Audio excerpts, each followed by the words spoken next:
For decades, people have been talking about increasing the water supply in Worthington, Minnesota. Now, many thought that boost would come from the Lewis and Clark Regional Water System. Worthington has been part of that plan since 1989. But 27 years later, there is still no Lewis and Clark water flowing into the city of Worthington.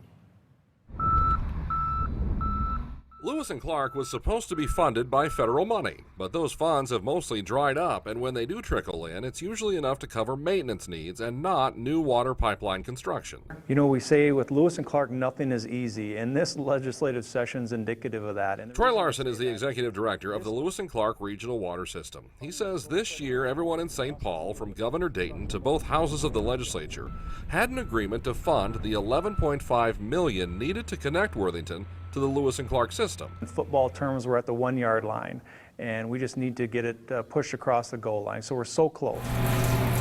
But then something happened. The Minnesota legislature adjourned without approving that $11.5 million, leaving Minnesota Governor Mark Dayton now trying to broker a deal for a special session, in part to get this project done. It's just such an essential project, and I just, again, one of the compelling reasons why we need to come back to special session. And we want you to have clean water to drink, keep you healthy and grow strong. Dayton was in Worthington today telling people worried about the water to hang on, that he is doing what he can. But he admits if Republicans don't agree to a special session, the funding needed for water in Worthington essentially disappears. There is no plan B. There's not an alternative. The alternative is failure. Troy Larson is watching, fingers crossed, that a special session happens and that he won't be forced to watch this funding option dry up. There is a bonding bill, which we believe there will be during this special session, that Lewis and Clark is assured of this $11.5 million to get to Worthington.